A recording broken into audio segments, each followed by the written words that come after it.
déferrant, nouveau, moderne, libre, et jusqu'à aujourd'hui, quasiment.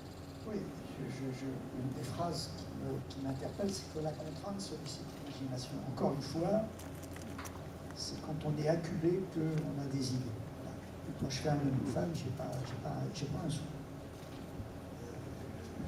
Je suis même couvert de dettes, puisque le dernier film que j'ai fait avant est un désastre. Et donc, cette contrainte va m'obliger à avoir de l'imagination et à faire un film avec très très peu d'argent, puisque aujourd'hui, un homme ou une femme, on pourrait le faire avec 250 000 euros.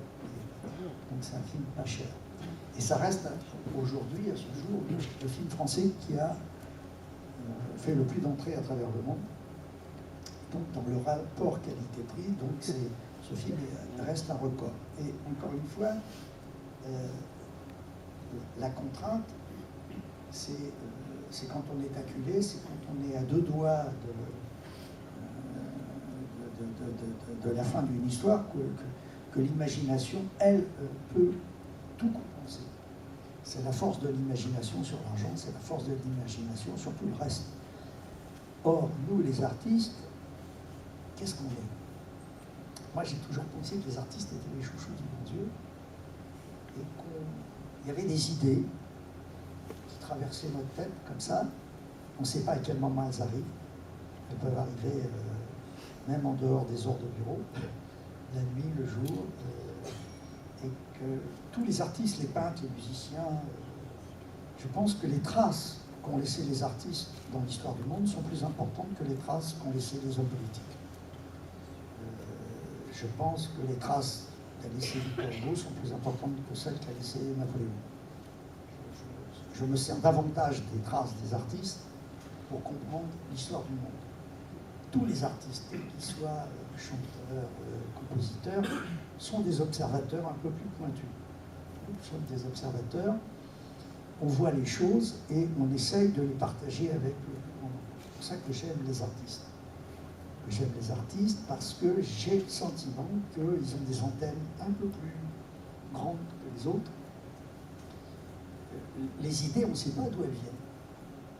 Moi, quand j'écris Un homme et une femme, je ne sais pas d'où vient l'idée.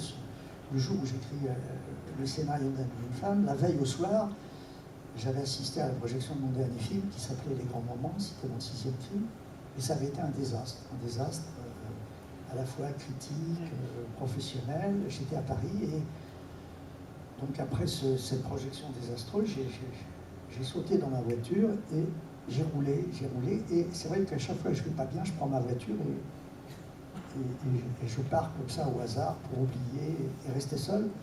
Et c'est vrai que j'avais presque envie d'avoir un accident. J'ai jamais pensé au suicide, mais je me suis dit, tiens, si ce soir j'avais un accident, ça serait moins grave que d'habitude. Voilà. Et donc j'ai traversé 2 heures, 3 heures j'étais dans le noir, tout complet, je voyais tout en noir, et puis ma voiture est arrivée presque toute seule à Deauville. Après 2 heures de route, je me suis endormi dans ma voiture, au bord de la plage. Et puis, à 6 heures, le soleil m'a réveillé. Je dis bien, le soleil m'a réveillé. C'était pas le soleil d'Austerlitz, c'était le soleil de Deauville. Et ce soleil, il m'a réveillé, je suis sorti de ma voiture, je me suis mis à respirer, et d'un seul coup, j'ai trouvé que tout était merveilleux. La lumière était d'une beauté incroyable, c'était la marée basse, et il y avait à 3-4 km de moi une femme qui marchait sur la plage à 6 heures du matin avec un chien et un enfant. Et je me suis dit, qu'est-ce qu'elle fout à 6 heures du matin avec un chien et un enfant?